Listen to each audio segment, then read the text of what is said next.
Hello, this is Boy in time for another Explode in Legend Fes Breakdown, and yes, the bit it's topical. So, Marlon and Rorona are back with their new variants, this time for Chapter 17 Extended Story. So, Wandering Souls, Ice Attacker Manny, and Fire Defender Rorona. We'll first start off with Cat Fan, because why not? Anyway, so skill 1 is Ice Rod, pretty easy. She can basically cleanse any negative effects before engaging her attack. This is single target 102% damage, 13% break damage with 106 of weight.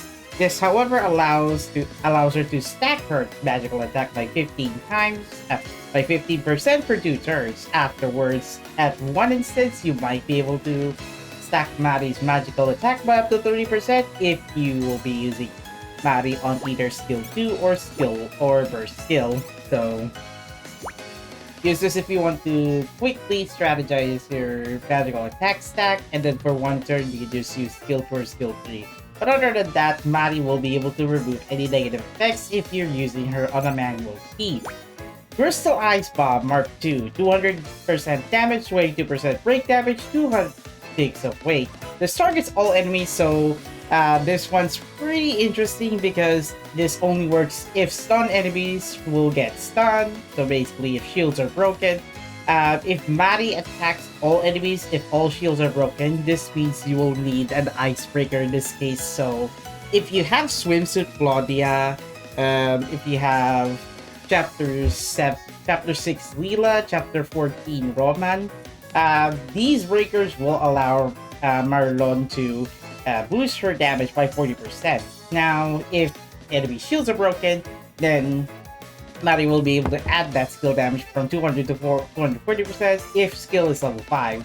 Now, after attacking, however, she will be able to boost her own skill damage by 20% for 2 turns, and boost targets stun damage received by 20 for 2 attacks. This allows breakers to have an easier time to inflict enemy shields easily for 2 attacks, and yes, do note that it's attacks, not turns, meaning the breaker will only have like 2 times to attack that enemy, and then will be able to take advantage of the stun damage received. However, Maddie will be able to boost her skill damage for 2 turns, which allows her to stack up to 60%. If you're lucky enough, if enemies' shields are broken, then Maddie might be able to reach at about 260 damage total. And given if you can also go for up to 280 if at one time Maddie will be able to stack her skill damage by 2 turns. This one is more effective than skill 1 because while it is very quick for 2 turns, Maddie, if you were to have that strategic timing, then she'll be able to use this and as well as the stun damage received towards enemies. So yeah, pretty easy. 280, although it's more recommended that Maddie's enemies will need to have their shields broken before taking advantage of her skill 2 attacks. Interestingly, she has Explosive Hail Blast. This targets all enemies, 360% damage, 60% break damage, 206 of weight. Do note it's level 5, you need her to be at level 5 stars to take advantage of this damage count. But what's interesting is that this is very different from skill 2. This works by boosting her damage while the target has their shield broken. Now, if the target is broken, this allows Maddie to increase that damage from 360 to 410. Before attacking, however, she will boost her own skill damage by 15. This allows Maddie, if enemies' shields are broken or not, this allows her to get 410 total damage, and then she'll be able to increase that up to 100% if she did use her burst skill twice. After the 3rd time, if enemies' shields are broken, then Maddie will be able to take around 510%. However, after attacking, she'll summon a boost panel to then on her next turn. As long as it's not a burst panel, she will summon a boost blast panel on her own space as long as it's not a burst panel, but it can be created if it's empty. Now for magical attack stacking, this only works if you're defeating an enemy with a skill, which is up to 30%. Interestingly, because of the ice attack combination, I think this would be useful if you're focusing on Mari on stacking up magical attacks. Unlike the New Year's Mari, which we have that last New Year's, this year we have New Year's Saskia, which will be in the later portion of the English version of the game. So what this interestingly does is that it will stack enemy with a skill up to 30%, however. So in a team of 4, then Maddie will be able to fully utilize her power. So you can keep stacking her magical attack until you can clear out the last enemy on board. So when the target is stunned, however, interestingly, in case if when the attack target is stunned, meaning if she does it herself, then she'll lose her own skill damage by 20% with a maximum of 60%. So this one, skill damage, just allows to amplify any of her skills. So if you want to stack up skill damage or if you want to increase magical attack, I think Maddie is a good idea if you want to take advantage of enemies getting shields broken. Now, easily if shields are not broken, however, Maddie's skill 2 will do the job well done, because this will make it an easy getaway for your icebreakers to break enemy shields. You can do this on any breaker, but it's more recommended on enemies weak against ice. So for leader skill, Power Woman's Trap card, this boosts fear-free characters' skill damage and break damage by 50. These are the characters that are available. Of course, the New Year Saskia will be added in this tag, I think. I'll have to check that out in the later part of the Legend Fes Breakdown in the Japanese version. Check my streams! So, she is still part of Academy, just as an exploration, but other than that, she has the gift pattern of blue to green. Ice Curse, Chaser Charge, meaning enemies stunned or broken shields will get boost damage received by 60-54, and ice damage boost by 3 to 25%. If you want to clear chapter 17, especially those enemies that are weak against ice, or if you want to use her in a few ice floor towers, or especially in Roman's Grand Tournament, if you do not have a New Year's Maddie, you can go for this Bobber Cat Maddie, but her approach to increasing her attack power is way different. So you need to stack her up, have enemy shields broken, then you might be able to score high on Roman's Grand Tournament Ice Division. So I give it a double. I give it an above average on my interpretation on this character, but saying this variant is at least the cat ears. I mean, why not? It's beautiful. So, Sweetie Rabbit Rorona, 2099, by the way.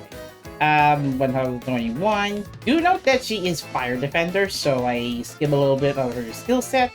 And I did not have her in the Japanese version because I'm not that funny here. So, Fire Beat, 42% damage, 2% break damage, 100 ticks of fate. This is very weak for a defender, but this is typical. This targets all enemies. This allows Rorona to reduce target damage by 20% for 2 turns, meaning she will debuff damage for enemies, and then she will restore her own HP by 15%. Do note this works after attacking, so Rorona will basically hit enemies at base damage, unless if she has buffs a lot before she uses her skill 1. Do note if you're going to use her on a manual team. Sizzling Delivery targets 1, however, which is 246% damage, 36% break, with 200 ticks of weight. Now, this is also after attacking. This however, has 2 effects. Last time I checked in the Japanese version, this will boost skill damage to the ally with the highest magical attack by 15% for 2 turns, and all allies damage received will be debuffed by 25% for 2 attacks, useful if you want to get away with 2 upcoming enemy attacks, whether it be a group attack or not. I think if you have enemies with direct hit or enemies with that attacks all targets, you can use this to reduce damage received. However, for Rorona, you might be able to take disadvantage on any attacker that has the highest magical attack by stacking up magical attack. This is useful, a bit somewhat useful. But if you have, how do you say this? I do have a Awakened Future Resna, but you can use Rorona if you want to stack up her magical attack by a little bit, but I think it's somewhat unnecessary considering Resna's skill set prefers to having the damage buff enhanced, right? So you know if you're going to use her alongside any fire attacker. So yeah, pretty useful, but you can use this on any attacker, just say. Now for a burst skill, final weapon, fresh baked pie button. You know what's funny of this one? This has to be the largest pie that Rorona synthesized. Now this targets all enemies, 300% damage, 37% break with 200 ticks of weight. This allows target's damage to be reduced by 50% for 2 turns. They get a damage inflict debuff and reduce target speed by 5% for 2 turns. Yikes. This is yabe, because this works after attacking. So if Rorona does have, if enemies do have any like miss or blindness status effect inflicted on her, I think there's a chance that this burst skill might not work because the effects work, however, on after attacking. So expect Rorona to only inflict enemies at base damage unless if you have damage buffs on her. So take note of this after attack status effect. Interestingly, this kinda works in tandem with skill 1. It's a better version of skill 1, but it changes from healing to reducing target speed. Useful if you have very fast characters, where characters might be able to take 1 or 2 more turns before the enemy gets its own turn. So this is very tactical, right? If you can ask me. Now, I'd say the Sweet Spell Pie is very good for defenders. Easily, she will reduce all allies damage received by 10%. It's 90% basically. All allies will be receiving 90% of the base attack from enemies anyway. Then So Hungry, if she is not full. So if Rorona is not full, she will convert all panels other than burst panels into HP recovery panels. So this allows Rorona to heal herself, or whenever the ally's turn will be able to get it. Now this can work as long as it's not burst panel, but she will create HP recovery panel if the next turn is empty. Now, Pie Meister's specialty: whimsical characters restore their own HP by 5% at the start of the turn, and also boost their skill and break damage by 20%. Whimsical characters, by the way, these ladies right here. And now, last but not least, for Arlen characters. And last but not least, Justice of the Exploration. Pretty unique that this Rorona variant is actually part of the Justice and Exploration tag. Pretty useful. Now, Rorona has gift colors of red to yellow, with Guardian's Blessing, which increases defense stats for 1 attack, Mighty Curse to boost physical target received. This increases damage received towards enemies by 1 to 8%. And last but not least, by fire resistance. Oh yeah, my mistake on this one. It should have been enemies target received from physical attacks increase. Sorry about that. But overall, is this Rorona?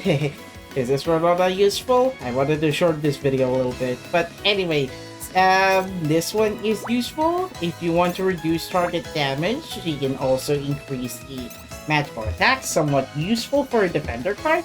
Half supporter, especially for enemies, but she can still reduce damage received, whether it be reducing the target's damage or reduce damage received for your allies. I guess Rorona is above average for now, but depending on any team combination you want to use, I guess Rorona is pretty useful. Especially she can have a slight edge at healing all allies HP and increasing skill and break damage. As for this Memoria book, Bomber Woman Duo, illustrated by Kaoruko-san, 23.75% buff on HP and defense stats. This is for Rorona, I think. Now this allows characters with fire affinity, when hit by an attack, boost all allies skill damage by up to 8% for 1 turn. 1 turn! Do note the all allies emphasis. So useful if you have a fire supporter or fire defender, most particularly, because fire supporters could use this, but if the enemy is not directly attacking that supporter, or enemies are not attacking all targets, then this is more useful on Rorona in particular. Because why not?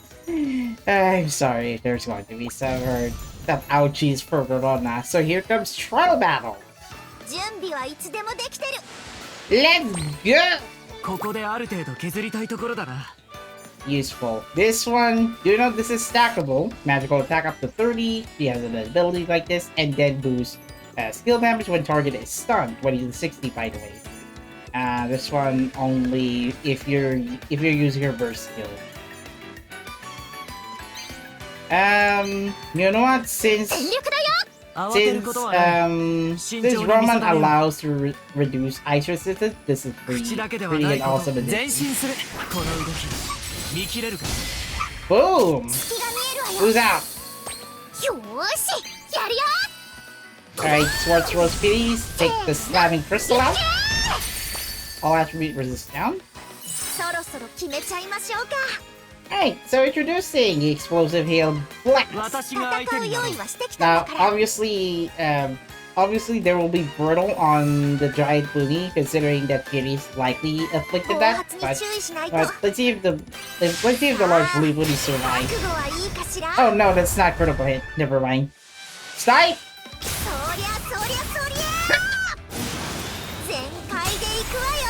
This kind of reminds me that laser blast attack. This kind of reminds me of Magical Girl Lyrical Nanoha. Nanoha Takamachi shoots magical lasers out of her staff. I mean, raising hard, nonetheless. Alright, let's finish the battle. See if I can get Work Body to use skill towards skill 2 and skill 1.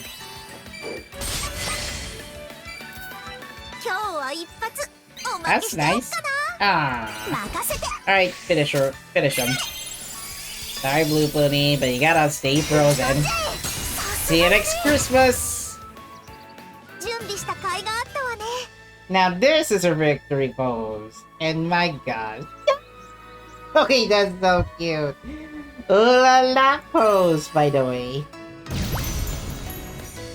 Now for Rorona. I hate to be the bearer of bad news, but I wanted to roll for either Rorona or Maddie. Because my god, 20 years for Rorona and then Maddie for Cat. Oh yeah, since Rorona has her burst panel ready, get the fresh pie button ready. Now teaming up this time are Chapter 6 Izana and Christmas Best.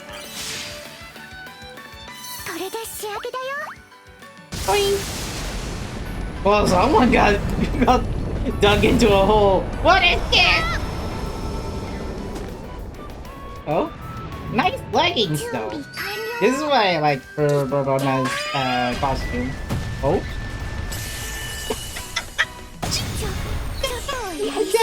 Everyone in it got blasted off. And then you got see the fight with a halo. RIP! Rorona wasted her pie and it's now going to heaven.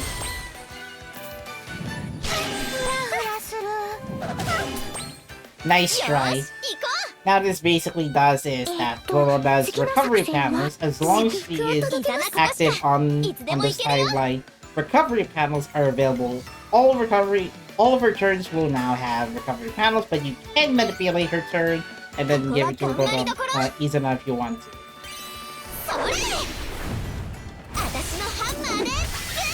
Nope, that's not a hit.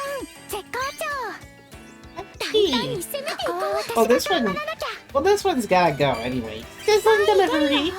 Someone call for pie delivery. It's big. Inside of it has crystal in it? That's dangerous, Rorona. Why?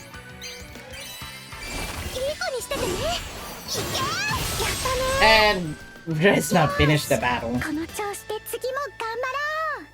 Hmm?